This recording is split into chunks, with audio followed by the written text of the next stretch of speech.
Fred, I guess can you just kind of speak to what Juwan and Bryce in particular have meant to you, not only as players, but just what they've done for the program over the last 2 years? Yeah, forever be grateful for Bryce Williams and Juwan Gary for everything that they've done for our program, and been through some pretty special moments with within the history of Nebraska basketball. And I'm just so proud of both of those guys for everything that they've accomplished, not only on the court, but more importantly off the court, and the growth that I've seen.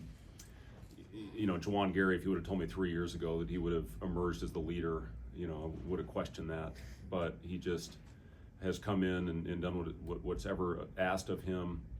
And, the kid plays with so much heart and effort. And I know he's going to go down as a lot of people's, up there with one of their favorites that's ever worn the uniform. And, Bryce, what he has accomplished, when you jump up a level, you never really know what type of production you're going to have. And he had an unbelievable season a year ago, but we needed somebody to emerge into that go-to guy. And when you need a basket, who's going to have the ball in their hands? And Bryce consistently has made the right play. And early in the year, we had close games, and he was the guy that helped us extend a lead and win some tight ball games, kind of going away. And what he did against Ohio State, and is in the record books right now. All-time leading scoring performance in a single game. Just everything that he has done, for this team, getting us in the tournament a year ago. I mean, still a lot of things to play out. I'm confident we'll play in some postseason. Hopefully it's the big one, but I think we're going to continue on, playing basketball after this. After this. They're done. They're both done. Yep. Sorry. Where were we? Yeah, I love them both. At the end of the day, I love both those guys, and they'll go down as two of my all-time favorites. And then, and the other guys as well. Raleigh, Braxton, Aaron, for what they've done. Andrew, in the 1 year we've had him. And a guy that, I know I've talked about him some, but Jeff Grace, holds a special place in my heart. He played AAU basketball with my twins back in Chicago. And, he's honestly, the voice you hear every day is Jeff's. And, he's out there at the end of games trying to get on the floor and get steals. And, I love that kid. I'm going to do whatever I can to help him. Mom passed away from COVID, several years ago, and he needed a home. And I think he found that here. So, Jeff Grace, again, I know you guys don't see what he does and the impact that he has in our program, but, when you have guys that sit down there at the end of the bench that bring positive energy and a voice every day, it's such a luxury for us as coaches.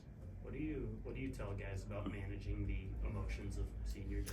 Yeah, I think I tell this story every year that that senior day comes around. I got beat my senior day because I was so charged up and I was so emotional going into that, and there's so much at stake for us with this game, and you just can't let your emotions get out of control. I was so hyped up. I was missing shots barely on the back of the rim that I'd made my whole career. I was 3 for 16 against Oklahoma. I could tell you what every shot was. I stole the ball, and I didn't slam it on the ground, like what happened. But it messed me up. So you got to have your emotions in check with this game, and I think our guys will. They prepared well.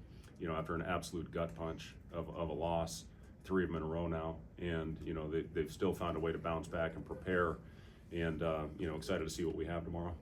Juwan said he felt like guys reset or whatever the word is right after that game because it felt like they didn't hang their heads and they played a full 50. Did you see that too? Like they were able to kind of get right back? I'll say this. I walked in there and Bryce and Juwan were addressing the team, and I let them talk. I just let them go, and just told them they were talking about how they'll go to battle with those guys every day of the week, and they talked about how proud they were of the effort through some tremendous adversity that we faced in that game. And we had to get over that. You can have hangovers obviously in this business, especially when you repeatedly get kicked in the nuts, and that's what's in the gut, and that's what's happened to us on multiple occasions this year. So our guys, again, to have leaders, seniors, to be able to get your guys back on track quickly, when, you know, those types of things happen, you know, you have to have it. And again, those guys have done a great job emerging into the guys, the voice. You have to have it. Your best players have to be the guys that set the example and set the tone. And that's where Bryce and Juwan, you know, I really think have grown, you know, into those roles. And again, I was proud of them when I walked in that locker room after the game, and those two guys, there was no head hanging, and those guys wouldn't allow it after the loss. From a former player's perspective, does a stretch like this motivate you to get over that hump more, or does it, I guess, how much mental toll does it take having games end like this, you know, over and over? I'd love to lie to you and say it doesn't have any effect, but sure it does. I mean, you know, when you have, in all different circumstances, you know, we miss a shot at the end of the game. Minnesota makes a shot at the end of the game. You know, you saw everything that happened in the last game against Ohio State. We don't need to relive all that.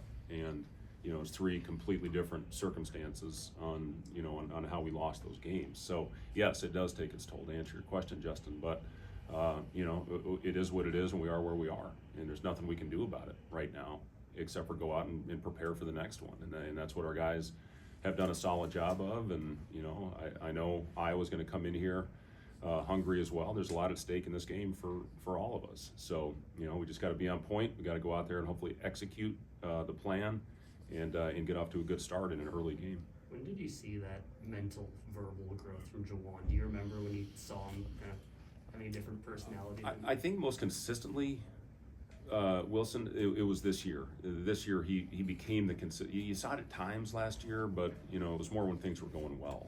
And he's been so much more consistent in that. And again, you have to have it. When you lose Casey, who was, you know, I've never seen a guy that brought positive energy more than Casey. Kid had a smile on his face, whatever happened, every day that I've seen him. I saw him in Columbus the other day. It was the same guy, you know, even though it's been a tough year for him. And, you know, you lose that, you lose Rink, even though he's around, it's not the same impact when you're not on the floor. You lose Josiah, you know, even though he was around for a while, it's not the same.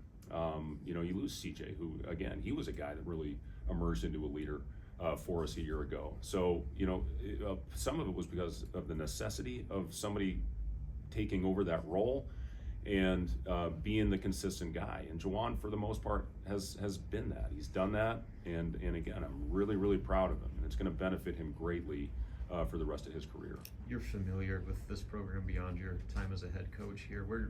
I know he's still got a story to write and finish here, but where would you put Bryce with the all-time greats in Nebraska basketball? Yeah, I mean, I played against probably the ones that you're putting up at the top, you know, except for Ty Lue came in, I think, a year after I did, and obviously there's some great players before. But you know, I was in an era of Nebraska basketball playing at Iowa State where there were some pretty special players. And, you know, you look at the Piatkowskis, Jerron Boone, Eric Strickland, Mikey Moore. I mean, there were some great players. Bo Reed a little bit before me. And, you know, all those guys were great players. But, you know, Bryce is what he's done, especially down the stretch right here, to average, you know, 20 points per game. You know, as far as individual talent, yes, I'd put him up, you know, with anybody. And again, he's put himself in a really good position for his future. And, you know, what he did, you know, right around the new year with the tournament in Hawaii and how he played out there and carried that over to Indiana and UCLA, and, you know, the way that he is playing now at the end, it's been fun to see how consistent he has become in that go-to guy role. So yeah, you know, Bryce's talent has been phenomenal. And the thing about Bryce, he does it with multiple positions. I mean, he got slid into a spot last year because you know, of a positional need where he played really more for the first time in his life with the ball in his hands. And now he's playing both roles. And again, that's going to benefit him greatly in his professional career. But yeah, I mean, he's put himself in a great position. Anything else for Coach?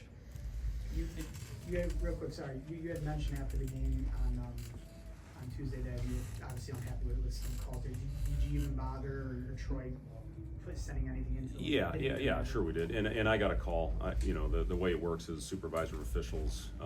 You know, I actually got a call that night. So we talked that night about different things and my frustrations. And, you know, obviously we can sit here and rehash every one of them. There's a lot of them, but, you know, it's not going to do us any good. It's not going to get the game back. But yes, I had a conversation, and, you know, he said that most of my grievances I was right on, which again, that doesn't make me feel better, but, you know, that's the process, and I know there's nothing they can do about it. You know, listen, I like all of those officials that we had. I really do. You know, I feel I've got good relationships with those guys. You know, they're human. I get it, but yeah, I mean, there were some things I think that could have solidified that game for us. And I'm not talking about the soccer throwing on the sideline at the end of the game. You know, there were several things before that happened, and you know, that just they weren't called. They didn't go in our favor, which is frustrating because I think if you win that game, you know, we're in. And you know, that's the thing that's really frustrating to me is, you know, now, you know, everything, if you win that one game, you know, that was a playing game in our opinion, and our guys did everything to give us the opportunity to win it. But again, it happened. You can't sit here and cry about it. You got to get over it, and you got to move on to the next one. And again, I give our guys credit, you know, for finding a way to bounce back, you know, as opposed to crawling in the corner and sucking your thumb and, you know, feeling sorry for yourself. So, you know, you move on.